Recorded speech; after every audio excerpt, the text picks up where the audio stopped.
आइए सुनते हैं आज की कहानी। एक बार की बात है, एक गाय घास चरते चरते जंगल में चली गई। दिन ढलने वाला था, तभी उसने देखा कि एक बाघ उसकी ओर धीरे धीरे बढ़ रहा है।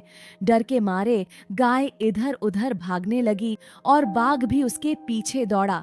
भागते भागते गाय को एक तालाब दिखाई दिया और घबराई हुई गाय उसमें घुस गई।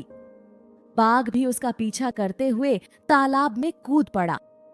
वह तालाब ज्यादा गहरा नहीं था, लेकिन पानी कम था और कीचड़ से भरा हुआ था।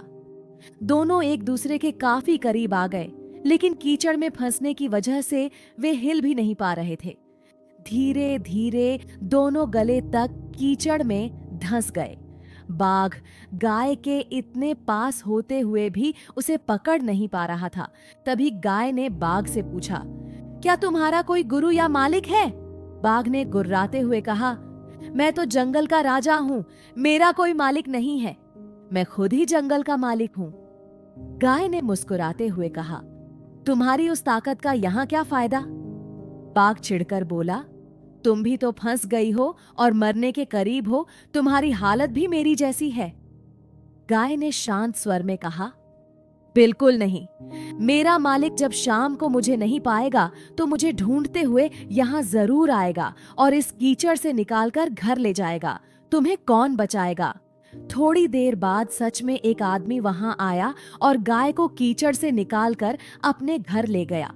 जाते समय गाय और उसका मालिक एक दूसरे को कृतज्ञता से देख रहे थे। वे बाघ को नहीं बचा सकते थे क्योंकि वह उनके लिए खतरा था। इस कहानी में गाय समर्पित हृदय का प्रतीक है, बाघ अहंकारी मन का, मालिक ईश्वर का प्रतीक है और कीचड़ इस संसार का। यह संघर्ष हमारे अस्तित्व की लड़ाई को दर्शाता है। किसी पर निर्भर न होना अच्छी बात है, लेकिन मैं ही सब कुछ हूँ, मुझे किसी की जरूरत नहीं, यह अहंकार है और यहीं से विनाश का बीज बोया जाता है।